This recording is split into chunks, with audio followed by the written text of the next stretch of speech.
Thank you so much for joining me today. I am Christy Porter, the Chief Impact Officer of Vector Global Logistics, and this is Logistics with Podcast, the only podcast focused on supply chain's positive impact. And boy, are we going to get into impact today.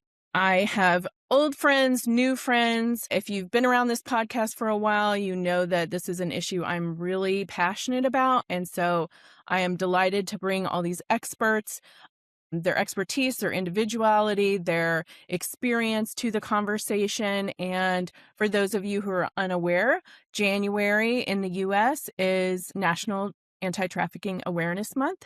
And so we have a panel here to talk about this very important issue. If you're brand new to the conversation of anti-trafficking and what human trafficking and modern slavery looks like, you're going to get an education today.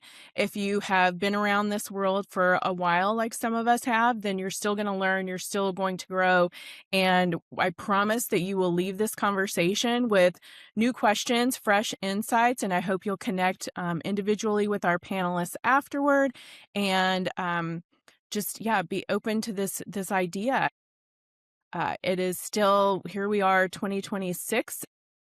The issue of modern slavery, anti-trafficking is not a 250-year-old or 400-year-old issue. This is today. This is every zip code. And so it's really important for you to understand not only the issue, but the people behind it. I want you to see this is a really difficult issue. We bring a lot of issues to this table and to this conversation, some really uplifting ones, some really challenging ones. This is a difficult one. And yet these people, as you will continue to see, are hopeful. They are inspiring. They are passionate about what they do, and you're going to hear that from them. So today I'm delighted to bring to you Laura Cyrus, Senior Director of Industry Training and Outreach at TAT, which is formerly Truckers Against Trafficking, if you heard her previous episode. Jeff Shaw, my longtime friend, abolitionist and founder of the Freedom Collective. Kwame Adobe Herrera, founder and CEO of Telios, Inc. He is a male survivor of labor trafficking and a former server on the U.S. Advisory Council on Human Trafficking from 2021 to 2023. And Dr. Brooke Bello, founding CEO and vice chair at More to Life, Inc., which I love that title. Thank you all for being here. Grateful for all you do and for introducing me to each other as well. So really grateful for everything that you do. This is a difficult issue, but like I said, you're some of the happiest, most joyous people I know as well. So people will certainly get that from this conversation too. So let me just dive in.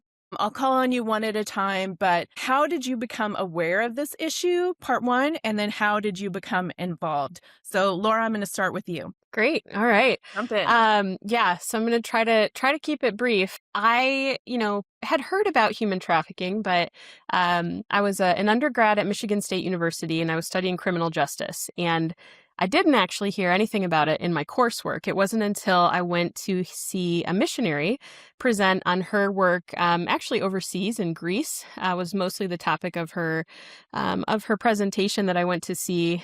I was shocked that I hadn't heard about any of this in my coursework. And this was 20 plus years ago. And she sort of brought it back to the folks in the audience from a U.S. perspective and referenced a case out of California where there was a sweatshop found to be, using exploitative labor practices, and some of the garments that were made in that location ended up being sold in the United States. And I had this moment of what? And I had just purchased 2 dresses at a major department store to go out on internship interviews, right? And I just had this overwhelming, convicting moment of how have I never considered who produced my clothing or the coffee that I drink every morning or the chocolate that I enjoy or the rubber in my tires, right? Like all these things, I just realized what an unconscious consumer I had been. And of course had known about sex trafficking a little bit, but just it really was that night that I felt compelled and called to do something. I didn't know what that was going to look like. Anyway, flash forward a few years, worked sort of in the quasi-business realm, not in my field, and ended up finding a graduate program at the University of Denver where there was a international human rights and forced labor and human trafficking master's. And I thought, if I can get this into this school, I can do something. Not sure that was the right decision, but ultimately it probably was, because it was during that time that I saw an internship posting for TAT, or Truckers Against Trafficking at the time. applied for that internship, got it, finished the internship, and then ended up just staying on. And now I've been with the organization for 13 years. Yeah. Thank you. Thank you for the great work that you do. Jeff, I will call on you next. Yeah, so the journey for me started back in 2011, and something that'll be a common thread throughout is it's all been a product of my relationship with Jesus. And so it was very much a faith journey for me. I was working as an attorney in Atlanta at the time, and I was part of a small church in Atlanta where a group of us decided that we wanted to read a book called Not for Sale together and process through it and, read a couple chapters, come back and talk. And the author took the reader on a journey to different parts of the country, the world, really. And instead of just focusing on the magnitude of the problem, he would tell a single story of modern day slavery or exploitation that he witnessed, and then a single story of someone who did what they could do within their own ability and skill set to make an impact on it. And I remember reading through that book and feeling marked at a very deep level. Like, I can't live my life as usual after this. Like, I am meant to give my life to this thing. And so, of course, I didn't have a background or education in it either. And that started a journey of discovery, of conversations with other organizations. Where are the gaps? What are the needs? Here's an idea. Will it work? And then that grew into an organization, and still have the absolute joy and privilege to be in the work today. Thank you very much. Shout out to Dave Batstone, I think, who wrote Not for Sale. I think he definitely gave those of us who have been in this industry and around this issue for a long time, that book was certainly a revolution. So, and super sweet guy too. So, hey, Dave. And Brooke, let's go with you next. Yeah, well, thanks for inviting me. Of course. I've worked and known Jeff for a long time, so it's good to see him and good to meet you, Kwame. I think I met you prior, so your story is extraordinary, and good to meet you, Laura, and to be with you, Christy. Getting into this work is something that, like a small child, would never ever really think of. It's not like a dream that I had or a goal that I had.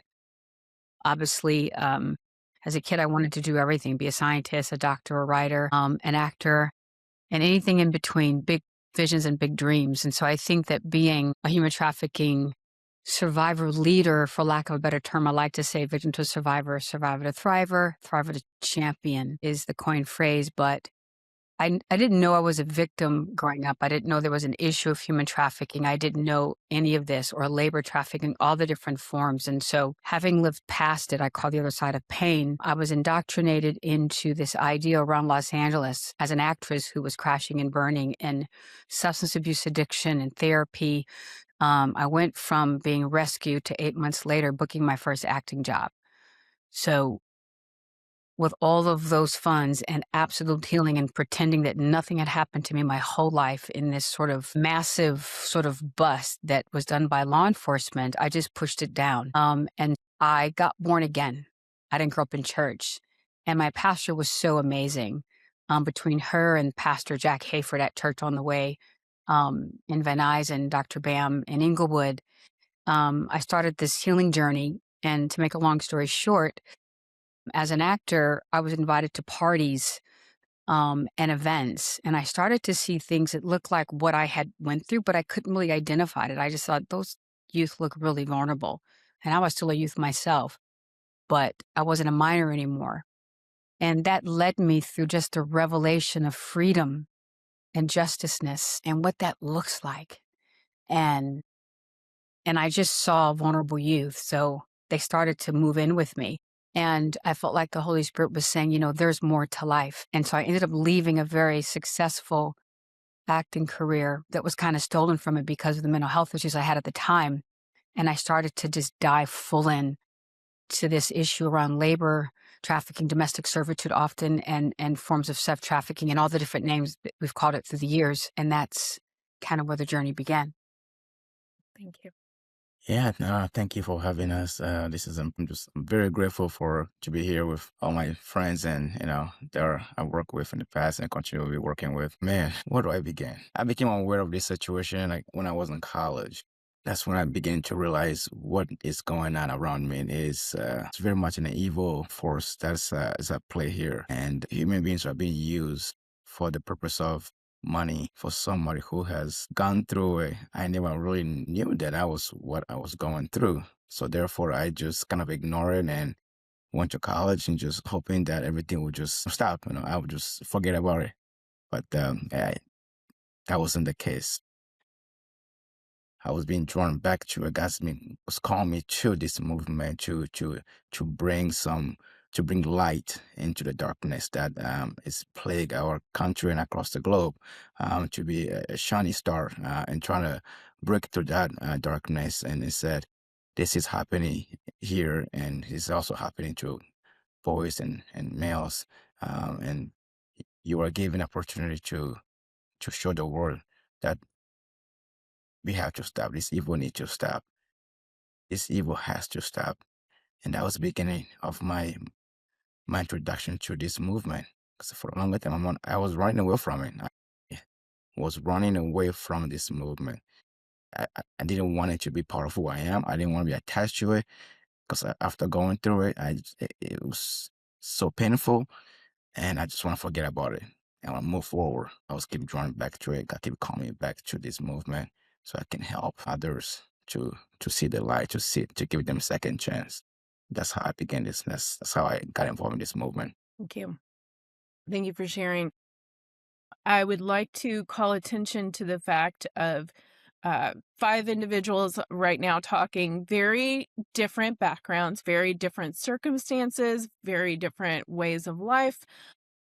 And, there are definitely some commonalities here, but I think that anytime you're talking about any issue, perhaps more specifically one like this, you kind of start grouping people, right? We kind of naturally, as people, tend to want to put people in boxes and say, this is what a survivor looks like, this is what a victim looks like, this is, somebody who's involved with this issue. It's across the board. But I think even just from our little panel, we're seeing that that's not true. There's, even things in our background that we do not have time to unpack.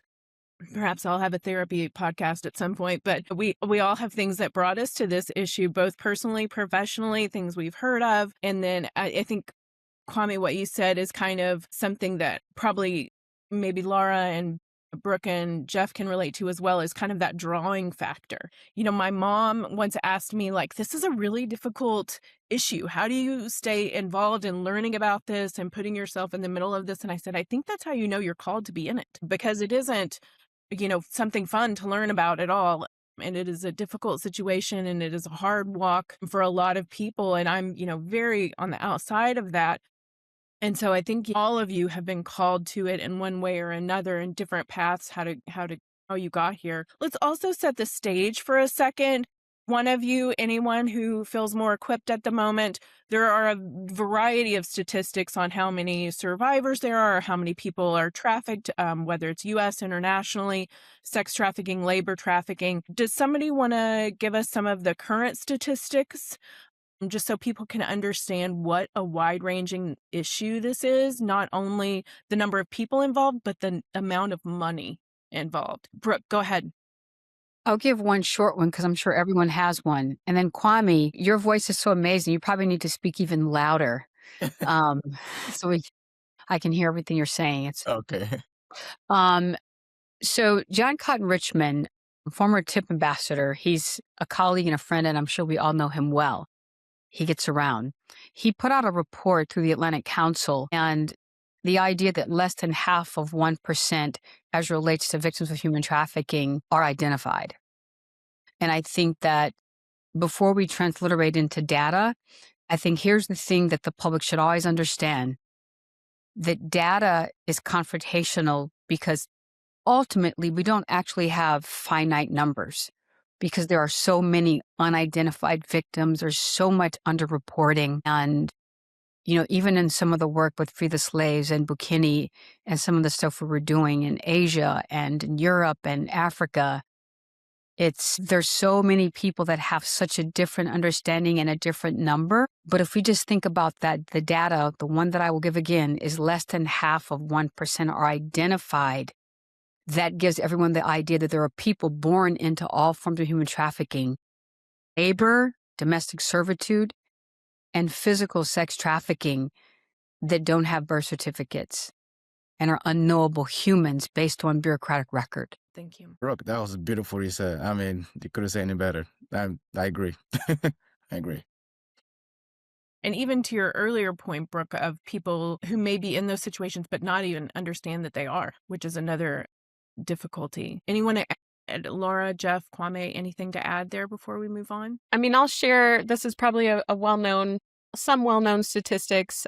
This is what TAT uses when we're presenting, but just thinking on a global level, right? The best estimates, which I agree. We could talk the issues with data and underreporting and just all of that till, anyway, but we have to start somewhere. And so when we're trying to contextualize this for people, sharing that estimated there are 50 million victims of human trafficking across the globe. That includes, sex trafficking, labor trafficking, forced marriage, child soldiering, organ trafficking, state-imposed labor, a huge sort of spectrum of what this means. And unfortunately, those victims are then helping to produce $236 billion a year in illicit profits for their traffickers.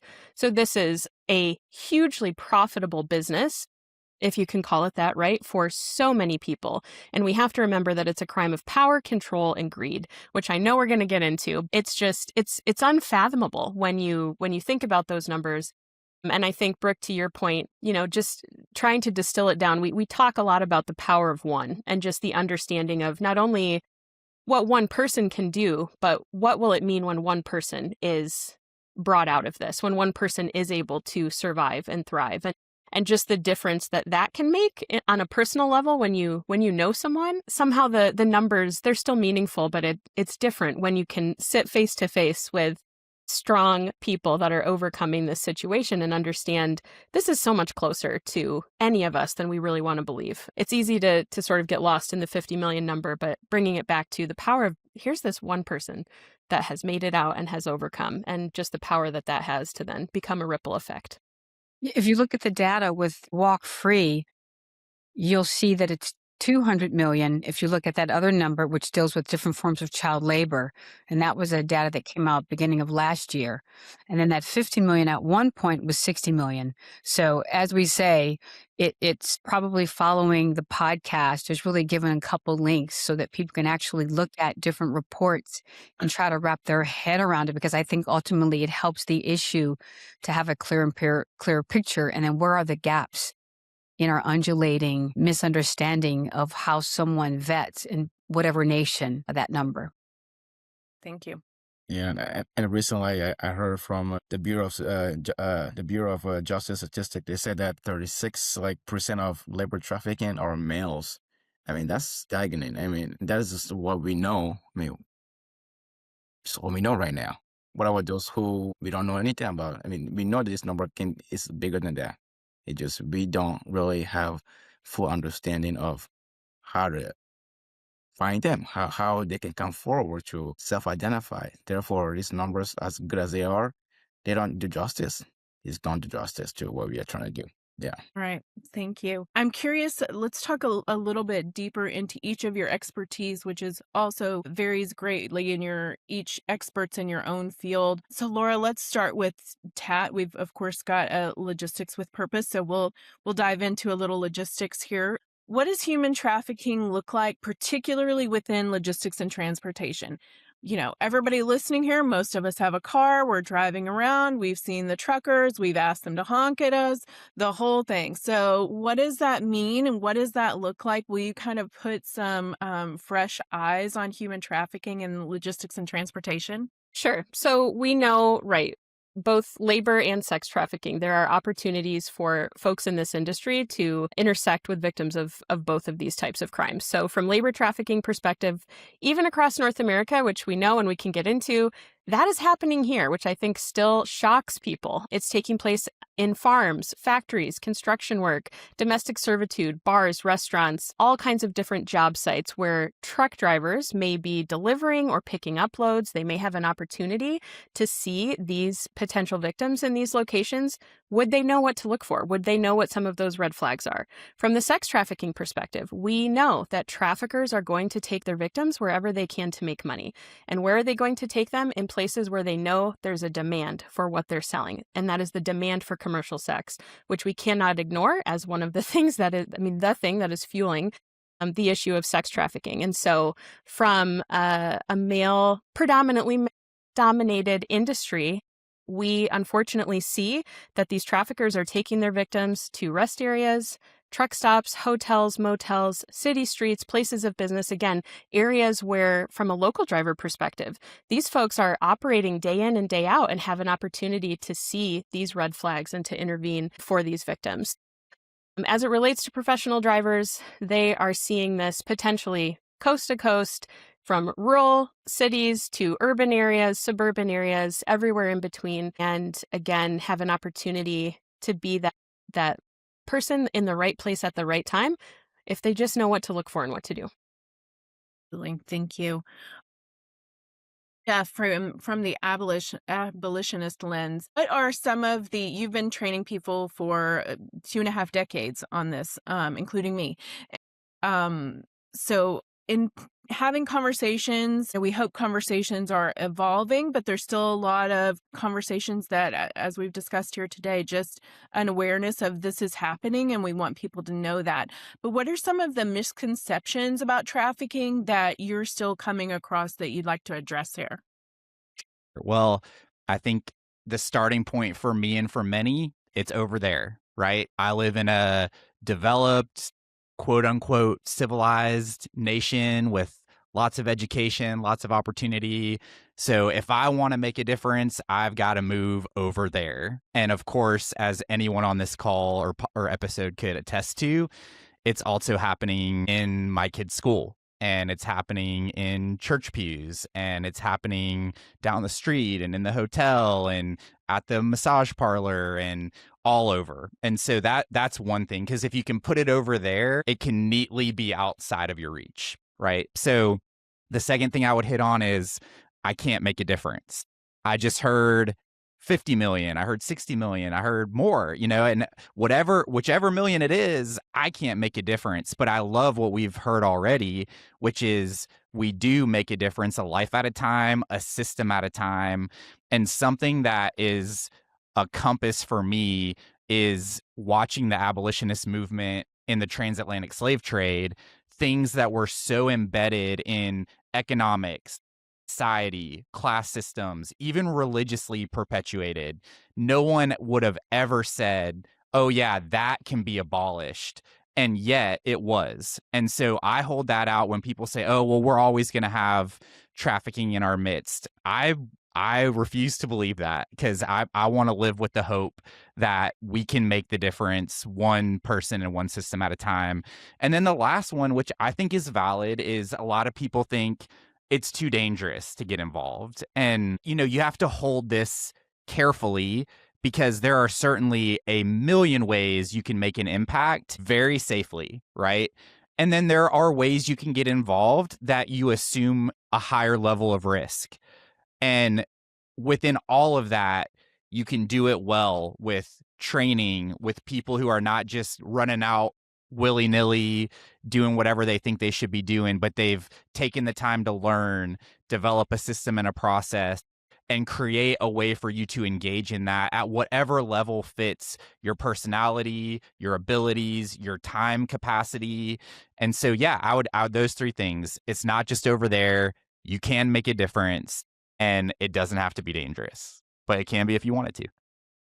Absolutely. I'll just kind of build on that for a second. If you get interested in this issue, if you want to be involved, if you go to an organization and there's not necessarily a way that fits your personality or lifestyle or something, keep looking, because lots of, even amongst this group, they do some similar things, they do some different things, and there's room for everybody. When I started having chronic health issues, an organization that I used to volunteer for, they just needed somebody to write letters to people who were in programs or in jail or something like that to encourage them. And that was something I could do at home on the couch during my spare time. So there's a way to get involved. So I'd encourage you to do that. And if you don't find that at the first organization you reach out to, keep going.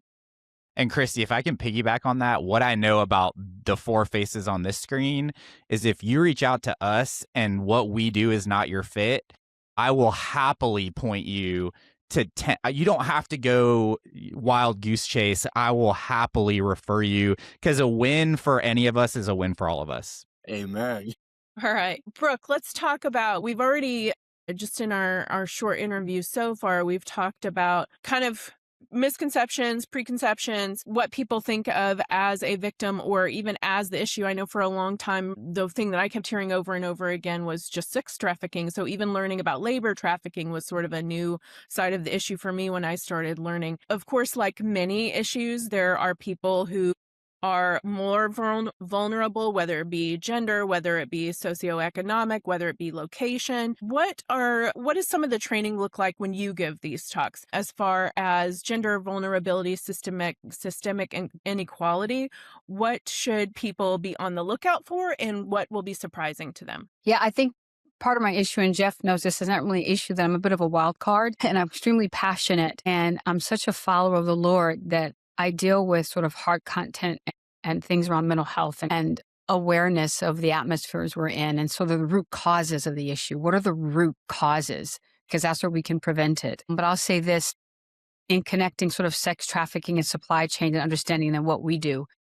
When people think of supply chain, they often don't think about sex trafficking. They think of things like products, and Laura was talking about that earlier a little bit. When they think of ships and boats and, red flagging transportation. But supply chain issues, whether it's labor trafficking or sex trafficking or domestic servitude, is really about human labor. And sex trafficking, depending on where you are in the world, is a form of labor trafficking, technically, even under federal law. And so when I look at, and I want to grow up and be like Jeff, I really do. I want to think that we can end this like 1,000%. But I feel like people will always commit crimes. And so if we end human trafficking, then we'd have to end rape. We'd have to end murder. We'd have to end all the root causes. Can we do that? I believe we can put such a dent in it and make it so outlandishly illegal on whatever level. And so when I think of red flags, I think of sometimes like the laws in Virginia that propagate the issue of a man who impregnates a minor. If parent says, yes, that child at 14 years old or 15 can marry that 50-year-old man who impregnated her, not really going to the investigative aspects that she was manipulated into sex, she was violated, she was raped. And so she's a victim. And the door is closed on that. I think about the issues of many states having the ability. So when a young girl goes and gets an abortion, there's no parental notification. In my case, if my parents were notified when traffickers made me get an abortion, law enforcement and my parents would have found me. And so you can't very well have dichotomies. Be good parents, but yet you have a child who doesn't have to tell you if they're in an abortion clinic. And I'm not talking about issues of pro-life or pro-choice right now. I'm just talking about how are parents to parent laws that I feel are somewhat negative, obscure their ability to do so. And so the issues of human trafficking really are related to the idea from a philosophical and biblical perspective is that because we've allowed it as human beings, I feel as though we're only coming out of calling children child prostitutes like in the last 7 years. They were still doing it. Even 5 years ago in certain cases we're working on. And in a recent case, organization has led 5 sting ops, 2 we led with federal marshals. One recently was Operation Dragon Eye and Operation Home for the Holidays. 60 victims in one, 122 in another.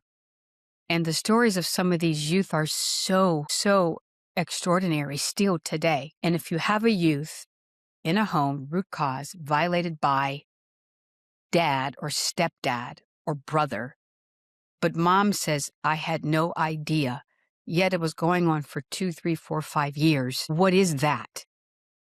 And so when I think of red flags and challenges, I think that 80% or above 80% of youth still don't tell. They still don't feel safe enough to tell. So what does that say about us as a society, that sexual violence is camouflaged in a highly sexualized society? And finally, the high percentage of boys don't tell even more.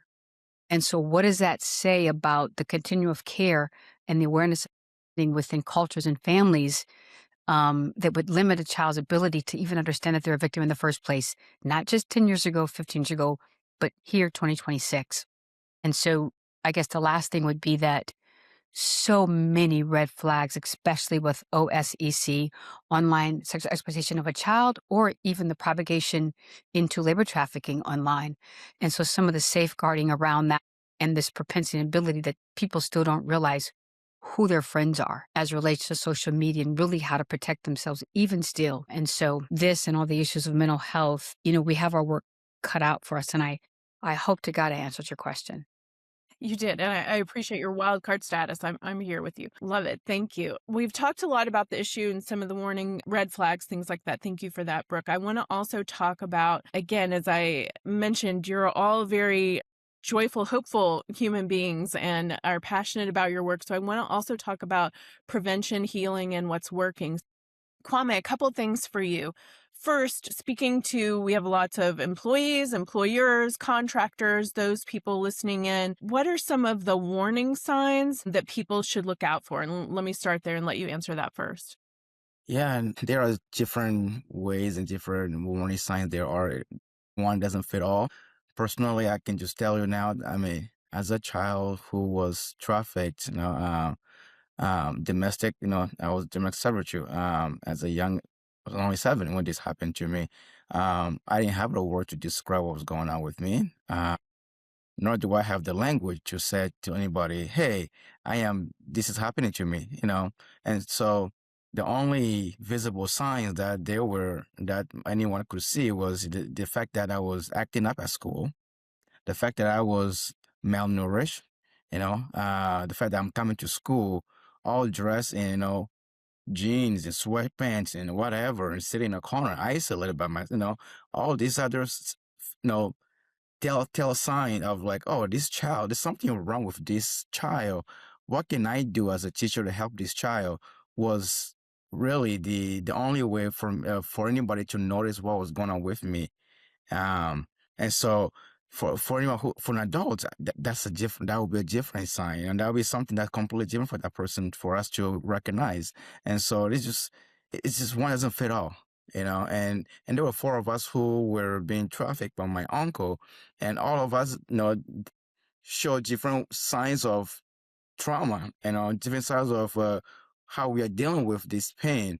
And for me, I was withdrawn from I was withdrawn from my classmates. I was lonely. I was isolated, and I just didn't know what to do. And so that's how my teacher was able to figure it out. Like, hey, maybe something's wrong with this child. How can I help this child? How can I make sure that he's been fed? How can I make sure that he's not smelly? How can I help this child that he can feel like he's included in the classroom? So those are the things that she was able to find a way to get me involved, And so I always talk about myself first, because to somebody else, I don't know how their situation is and how they got to where they got and what they were going through and what that sign looks like for them. It'll be different from me, because I wasn't born in this country. If something was happening to them when they were born in this country, that's completely different. For someone who's from different, who was brought here, immigrant here, who has to learn the language and thinks that everything that's happening to them is normal. That's for the longest time I thought this was normal. Again, I just don't know if one sign is going to fit all. So it's different for everybody. Everyone who has gone through this crime have different ways of describing what happened to them. And Yeah, thank you. Yeah, thank you for saying that. Anybody else want to jump in on that? The groups that you talk to, the individuals that you talk to, again, we're hitting a lot of generalities here, trying to drive some of these points home and educate the audience. But any warning signs? Probably, you're using a school situation, but as Brooke mentioned, there's a lot of just mental health issues involved. And so a lot of those warning signs could apply to adults as well as children. Anybody else want to jump in on that before we move on? No takers. All right. I'll say one thing. And just to piggyback off of Kwame's comment, I know for me personally, one of the challenges that I often run up against is, and we train on this too, here are all these red flags, right? Here are all these potential signs. Every case, to Kwame's point, is not going to have all of these. You might have 1 or 2, and that might actually not mean that it's trafficking. Maybe there's some other horrific abuse that is taking place. And so I think we find, especially in the corporate world, people are just afraid. Like we teach on all of these red flags, but then what if I'm wrong? Or what if I'm reading into this? And to your point, Kwame, and I think coming back to the the hopeful piece in all of us, and to really just distill it down, just be kind, be interested in the life of someone else. And if you see that something isn't right, it might not be human trafficking. To your point, Christy, earlier, we love to put people, we love to put issues in a box, and maybe you're not going to uncover a trafficking situation.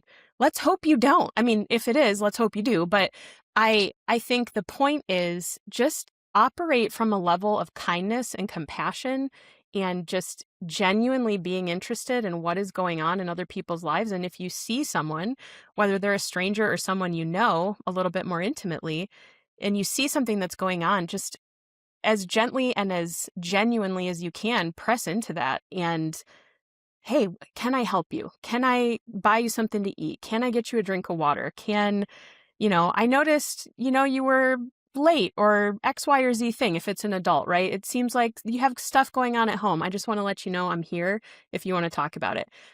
Just even opening up that level of vulnerability of yourself to someone else, I think can go a long way. And that's broader than anti-trafficking. That's just trying to be a good human, right? And to be interested in people. But I think to Kwame's point, his teacher might not have known it was trafficking that was going on, but she saw that there was a need. And so she spoke into that and really tried to address that need and then look at the thread, right? That was pulled from that. So I think I have so Laura made me think, and you too, Christy, and Kwame as well, that I need to add something Please. for your audience based on this really pertinent question. First of all, I want to say whenever anyone shares their story, as for myself, I can see their face and I can see that it's never simple and it's never easy.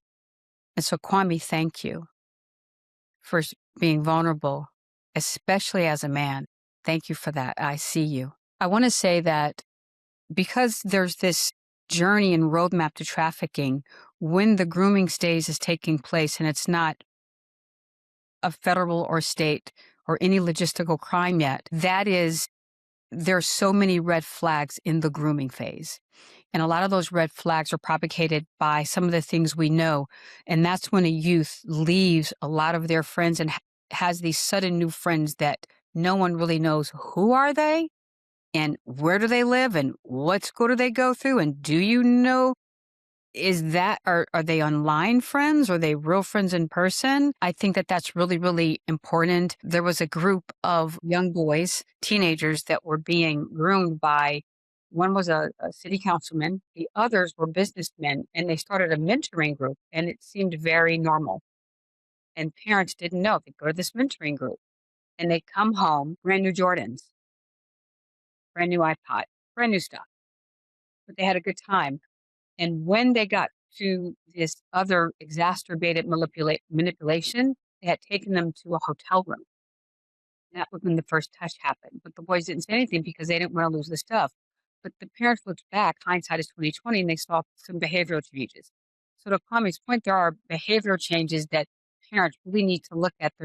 In today's world, because of these issues, there's no behavioral change that you can't put off for something that you assume. You have to really dig deep. And I would also say that because we know that a large percent of our victims come from the United States foster care system, whenever you have a youth in your class or in your community that lives in foster care, you have to go even deeper because unfortunately they're extremely vulnerable.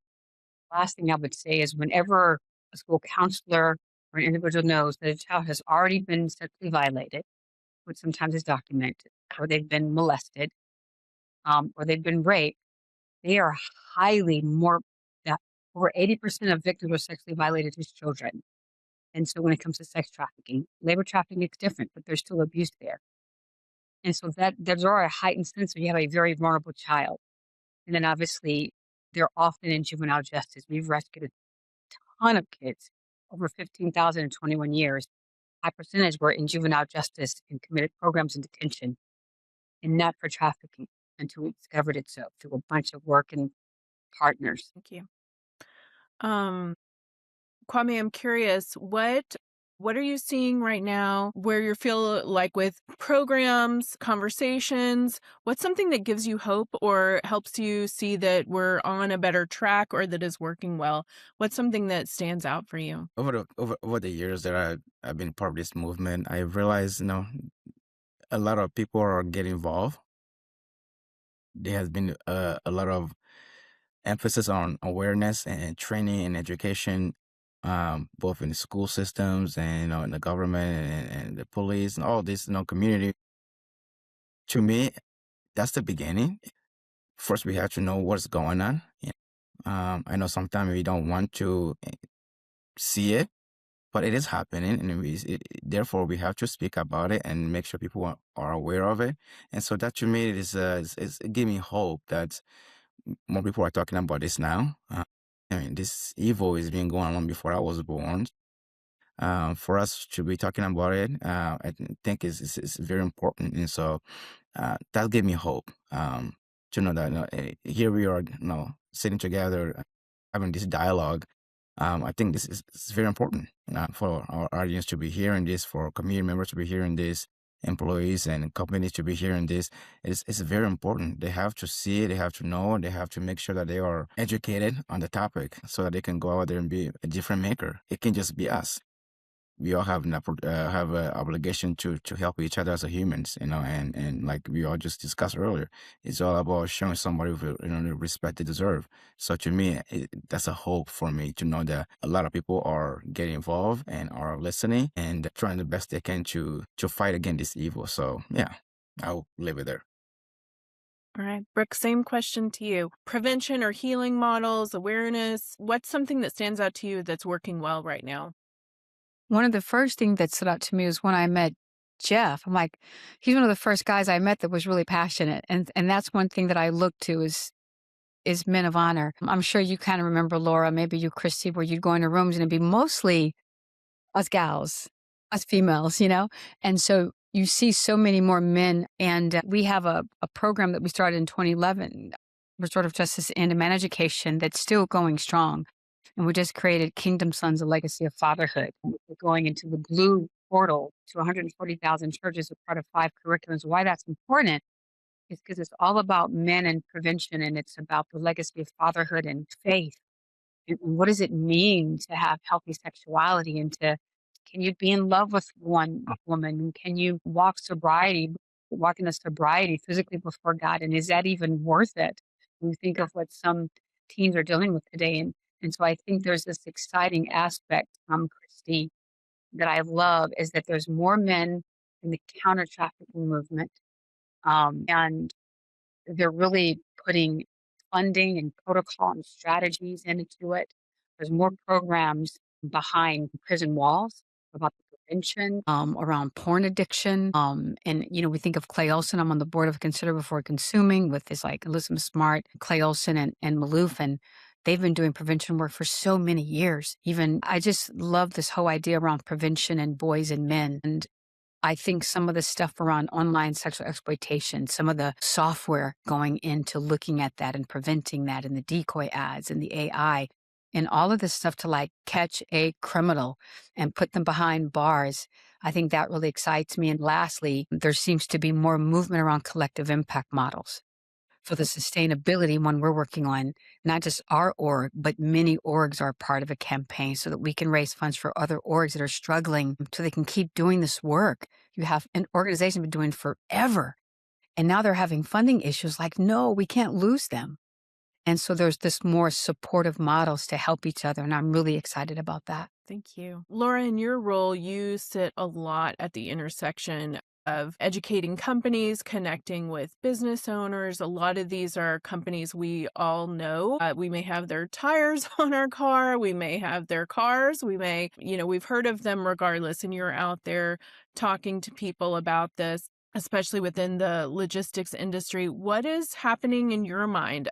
You've been with TAP for a while now, so you've seen a lot of change. Even as we all discussed in the last decade, this issue has changed a lot as far as awareness, prevention, survivor-led training. What kind of conversations are you having, and what is giving you hope about the industry and how they're seeing this issue? A lot. There's so much good going on. I think it's easy, and you, Chrissy, you know how passionate and excited I get when I start talking about this, but it is so easy to get bogged down by the bad, by the evil, by the overwhelmingness of the whole thing that we tried to articulate at the top of the episode. But the reality is there's also so much good. And I think the sort of the underlying current, right, is that people have to be educated.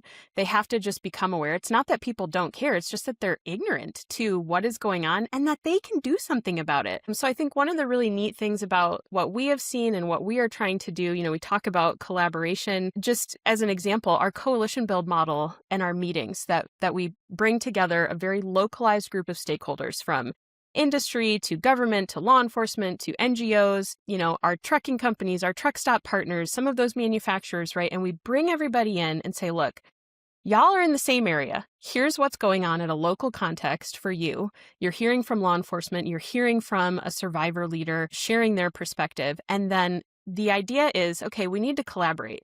You need to know what is going on over here from the law enforcement standpoint. You need to, have somebody that you can call and talk about these concerns, build these collaborative models so that nobody feels like an island and people have met face to face in person, other people within these organizations that really deeply care about this work and what their company could do.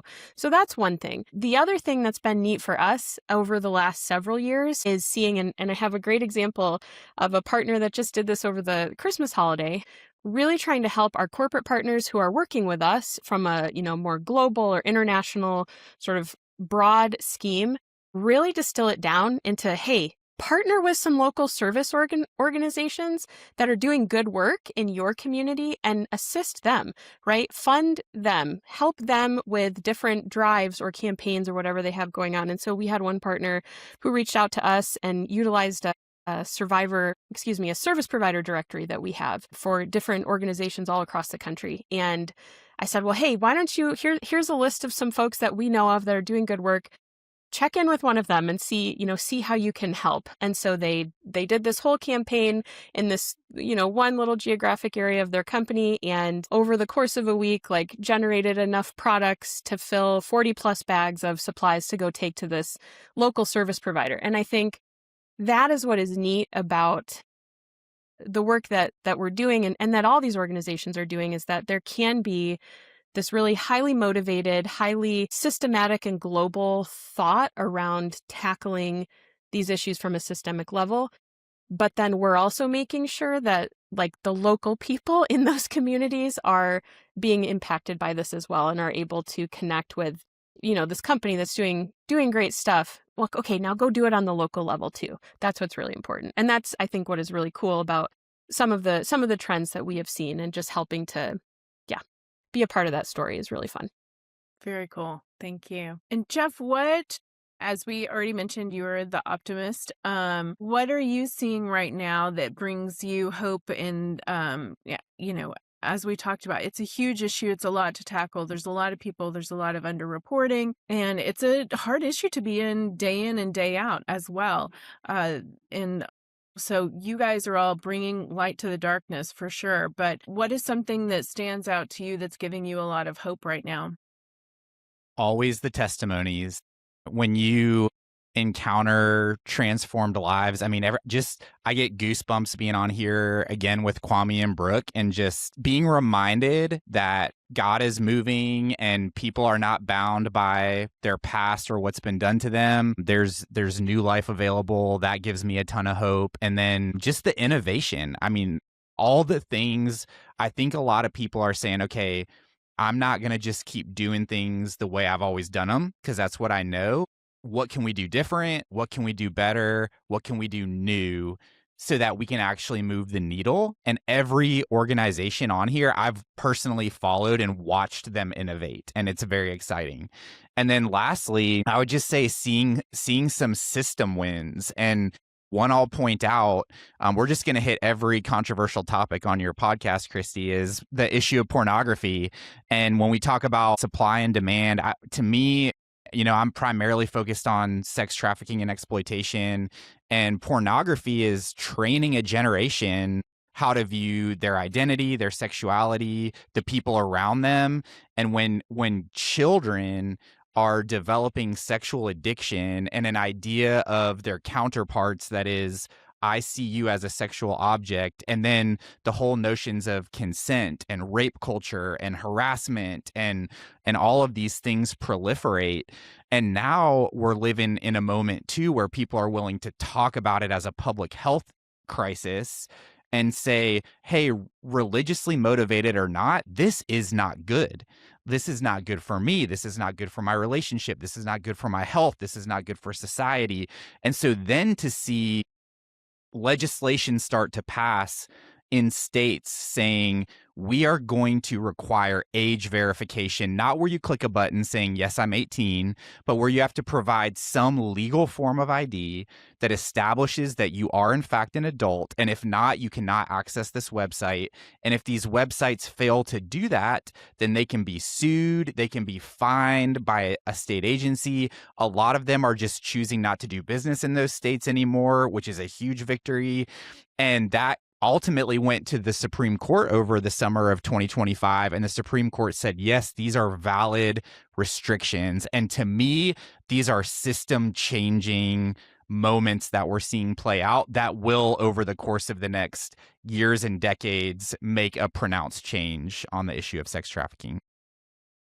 Thank you. Yeah, every day another victory, right? So thank you all for that. I want to talk about, as we kind of near the end here, I could talk to you all day, but it was hard enough to get you scheduled because you're doing such amazing, important things. So we'll try and wrap this up soon. But I want to also kind of end on the World Cup, large events. So this will debut at the end of January. I will be on a plane to the Winter Olympics. Jeff has trained the Super Bowl volunteers. We have the World Cup coming throughout the Americas. I know Laura and her team are preparing for that. Kwame and Brooke, that's probably on your mind as well. So I guess, and I'll just sort of, whoever wants to jump in on this first, let's talk about first, just again, to educate the audience, why some of these major world events, whether it's concerts, sporting events, all the big things you know and love and want to buy tickets for, why are those risky situations for trafficking spikes? And then just from each of your perspectives, what's something somebody can do to mentally prepare themselves, whether it's looking out for somebody, looking out for themselves, trying to think about safety and prevention and protection. Just one piece of advice you want to give to people about those kind of large event scenarios. I can kind of share just a little bit. Probably Laura and Jeff have done this a lot, as well as Kwame's work on various Super Bowls, Sturgis events, conferences. One of the exciting things about being an innovator in the space and surviving something is I do want to encourage people that if there is someone watching who has just gotten out and doesn't know what to do and doesn't feel like life will be ever different, I was found in my own sort of vomit, if you will, having attempted suicide, and I think that there is an other side to pain. And so we do this work, like up with all the different massive events, is because we do want to do everything we can to prevent it. But when we didn't, there's so many individuals that are in pain. And so we want to encourage you that there is another side of it if you keep fighting, because you're alive. And we have to have this understanding that most victims, typically, if you talk to a lot of our cohort colleagues, didn't.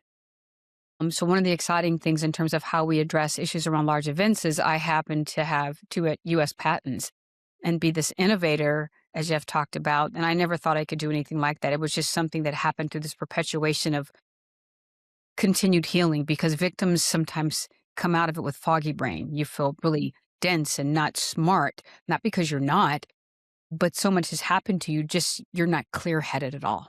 You're completely fragmented. And so that is like coming-home.ai. I'm the founder and CEO of a new tech platform with some incredible founders. And so we'll utilize some of this in some of these events, God willing. But I think that when you think of the World Cup, those types of events are international, like Sturgis, like the Super Bowl. You have international individuals away from home.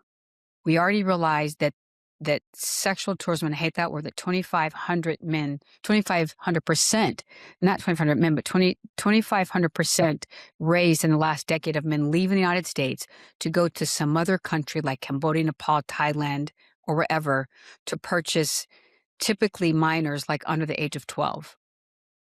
Individuals come from around the world to purchase victims at a variant of ages here in the United States, and they do it at these massive events. And so the coordinated effort, if you happen to be in a town where an event is, there are a ton of organizations that you can Google that have pamphlets, information, red flag understanding, what to do, see something, say something. It's still what we say. 888-3788, 1-800-BLUE campaign. There is something for everyone to do when you think you see a vulnerable youth or vulnerable teen or even a vulnerable adult around all of these events as it relates to the coordinated care. I'll jump into, I think we've all dealt with the debates around, people being concerned that when you talk about large events, then people only think trafficking happens at large events. And we all know better. We do this every day. We don't just do this at the Super Bowl or at the World Cup, and people are being exploited every single day. But it is real that when you draw, just like Brooke was saying, you draw people to a city, and let's be honest, we're predominantly talking about drawing men to a city who are coming to have fun, to be entertained. They're going to have extra time on their hands. They're going to have money to spare. And they're also going to bring their own ideas and worldviews about sex and the sex trade. And so that's the reality. And when you have potential victims being brought to the areas where there's this idea that they can make more money. And what we have seen, I'll just say anecdotally, because again, stats are so hard to come by in this, but you can see, the groups are starting to measure the uptick of online activity or in the cities that are when they're hosting, as they're hosting. But what we see, we do a lot of outreach at bus stations and the motels and what Laura was describing, truck stops and all that. But what has been most fascinating to me is what happens at the bus stations, because there are women and teenage girls primarily that we're seeing show up with backpacks that are being sent by an exploiter or who are coming to be met by an exploiter to make money. And they are coming from places where there may be no organization, there may be no outreach happening, and we want to ramp up our efforts because this may be that moment of opportunity where she finds out there's a resource for her that doesn't exist in her city or that she didn't know about, that maybe this is the moment that she's going to be able to start processing, thinking, considering, or actually make the decision to move toward freedom. And so, yeah, they're hard to do. They're big events, but absolutely worth it. Certainly, even the ripple effect of someone potentially going back home and then telling other people that are also in exploitation, like, hey, look at this card that someone gave me or this phone number. Maybe there's a way out for us. So I know we all take it very seriously, but it's certainly not the only way that trafficking takes place. I'll just jump in real quick, piggyback off of all of that fantastic commentary, just to say, yeah, to Jeff's point, let's get coordinated. We have time. We have 6 months, right, until this is going on. And so in all of these weeks and months leading up to these events, let's be coordinated in our approach. And so I know there are other organizations that are doing this as well, but from TAT's perspective, right, how do we engage our public and our private sector partners to get on the same page that this is likely an issue that we're going to have to tackle in these specific host cities and on the highways to and from all of these areas, right, with people traveling. And so can we get victim-centered posters? Can we get all of those transportation companies that are delivering to the restaurants, to the stadiums, to helping to start and move the construction equipment in the, construction of all of these fan sites and enhancements to stadiums and all these things? Can we get our transit partners to make sure all of their bus drivers are trained to recognize some red flags? Can we get some placement of these victim-centered posters at the bus terminals, on the buses, right? So that there can be this coordinated impact to reach people who not only may be from the victim standpoint, but then let's educate the rest of this captive audience that we have around the fact that human trafficking is taking place, yes, every day. So we've got a whole slew of resources. yeah, just to go along with our Shut Out Human Trafficking campaign. It's really nothing new. It's just sort of repackaged and soccer branded. But yeah, just totally agree on the coordinated effort and the fact that we can take some steps right now to help prepare for these games that are coming. Huh. Kwame, anything from you? Don't hide those good thoughts. I personally just wanted to say it's all about collaboration, partnership here, and as I know, as everybody have said, that's the goal. And if you are out there and taking part of this events, just be vigilant, be aware of your surrounding, and look out for other people as well too.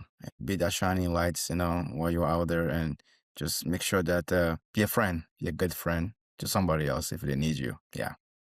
Thank you.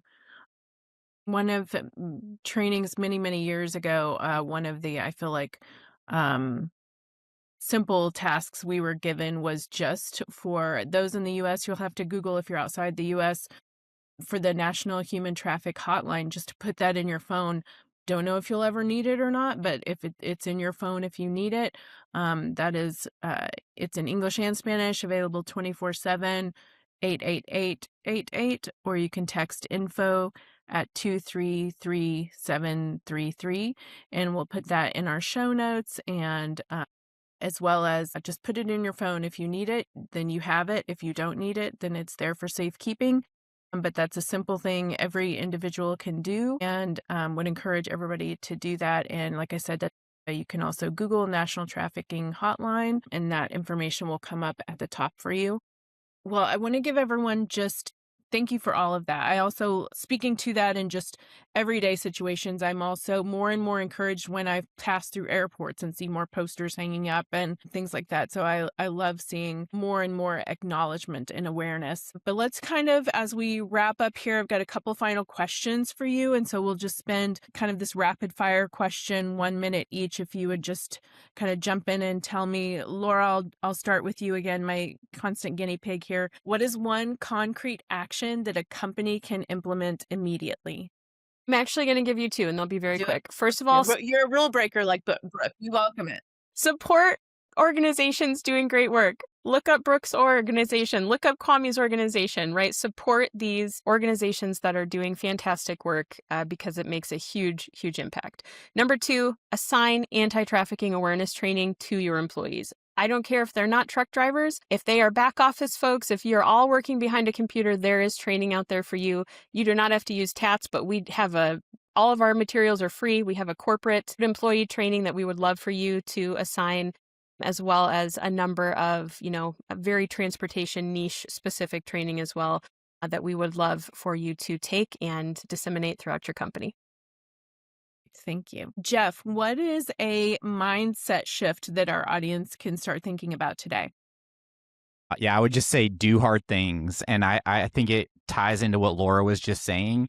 Is it necessarily the most efficient to bring people in to do a training or to establish policies that you cannot go to illicit websites on your work devices or during work hours, or you can't use your corporate credit card to do meetings at the strip club or to host women at it's hard, but it's worth it. And it will protect your business. It will set a culture that makes people proud to work for your business. And yeah, in and out, it'll just make you a better company, a better leader. So it's not easy, but do hard things. What is mental, physical, emotional investment that you'd like for people to start making today? Okay. I would say to realize that human trafficking intrinsically starts in your home. It starts with your propensity and ability to be aware of the surroundings within your own atmosphere, and I think that these days every family should be trauma informed to understand the challenges that kids face today that they're never going to talk about. I think a lot of kids identify trafficking, but they don't know what it is. As we've kind of talked about earlier, how did they identify it, happening to their friends? And I think secondly, one mindset is that, we have to be willing to tell on people that we might love if we know that they've hurt someone or might have. And we have to have courage. We have to be kind, but then we have to have courage. And that's a tough kind of love that's difficult. And we have to be willing to make those tough decisions. Kwame, you have done an excellent job just reminding us all to be good humans, whether you're involved in this issue or not, but just building a better people economy out there and building people who want to invest in the lives of others and make sure they're taken care of and looked after. So if you also just want to leave us with some thoughts on how people can show kindness and goodness to others in their lives without, we're all very busy, but just takes a minute to change somebody's life for the better. Yeah. I want to leave everybody with this quote. When we fail to see God in people, we dehumanize them. Human trafficking is not just a crime; it is a violation against a human person made in the image and likeness of God. We must never mistake a person for a prophet. Thank you. Awesome. Well, as we wrap up, one final question for each of you. Tell us again who your organization is, and tell me one thing that you think your organization is really good at. Brooke, I'll start with you. One thing we're good at is staying open. This is our 21st year anniversary last year. Amazing. That definitely deserves a celebration. I want everyone to go see the song by John Rich called Righteous Hunter. Our organization is mentioned at the end of it, and I happened to play a part of a detective in the video, which was really important because I got to rescue bad guys. I think it's important that people understand that we collaborate, we partner. We have hundreds of partners around the world and probably over 100 nationally, and we couldn't do it without all of them, whether it's John Cotton Richmond or, Clapham or Tim Tebow Foundation or Don Hawkins or everyone at Nicosi or Melissa Yao and Atlas Free or Jeff's organization, Truffers Against Trafficking, Laura's current organization, TAT. I mean, partnering and collaborating is one of the things we do well, and we probably wouldn't have had our doors open for 21 years if we hadn't done that. Thank you. Jeff. Yeah, so I haven't even mentioned it once, but I'm with the Freedom Collective. That's the name of it. And what we do, what I believe we do really well, that we want to just stay in this lane and keep scaling it, is emergency residential for women. And so when a woman calls 24/7, 365 days a year, someone's going to answer that call. A team is going to drive and pick her up and bring her to safety. And it's 24-hour intake, 24-hour staffing, triage, and stabilization. That is our sweet spot. That's what we want to do really well. And we want to be everywhere in the country so that any woman that makes that call for help can be safe within 90 minutes. Okay, I have to say this because I didn't do what we actually do really well besides being philosophical. There I go again. We recovered over 15,000 victims in our 21 years. We do incredible mental health services, safe housing and transportation, and job readiness programs. Like, we do the work, but the philosophical stuff on top of that is still really important. Yeah, it is. Both matters. Kwame. Yeah, no, like Jeff said, I forgot to mention what I'm working on is that this past 2 years, I've been started a nonprofit called Talios. And Talios is the main focus is to serve male survivors, which there's little to none out there in our country right now. And I live here in Ohio, and we do not have any services for males. Therefore, it is my mission and a given mission to do what I can to support my brother survivors who I known who are suffering of isolation. So my goal with Talios is to start a safe housing for males to help them reintegrate back to society and give them a second chance, because I was given a second chance, and I want to be able to provide that to somebody as well, to other males as well too, and boys who are left behind. Because right now, as we see in society, we don't want to talk about male survivors being a victim of human trafficking or boys being a victim of human trafficking. So I'm going to do the best I can to help them. So that's where my organization is. And that's what we are focused on, is helping males and boys to give them a second chance and give them the tools they need to be successful in life, if that's what they desire. Thank you. And Laura. Yes. So TAT, Truckers Against Trafficking, tatnonprofit.org. What we do really well, we provide excellent niche human trafficking awareness training for the trucking, bus, and energy industries, as well as law enforcement. And we are excellent at partnering very well, not only collaboratively, but with those individual companies that we work with. We will help you get this training rolled out and then However excited you want to get about the anti-trafficking effort, we will be there right next to you along the way to help you get as engaged as you want to in this fight. Perfect. Thank you all. Dr. Brooke Bello, founder and CEO, vice chair of More to Life, Kwame Adobo Herrera, founder and CEO of Telios, Jeff Shaw, abolitionist and founder of the Freedom Collective, Laura Cyrus, senior director of industry training and outreach at TAT. Thank you all. This was a wide-ranging, I know it's a tough topic to cover in this way and with all of you, but we wanted to be able to educate our audience, whether this is day one of their education or day 1000. And I think we've, had a really great wide-ranging conversation here. I am really excited for more people to learn about your organizations and get involved. Audience, please reach out. They're happy to answer any questions. They're happy to whatever you need.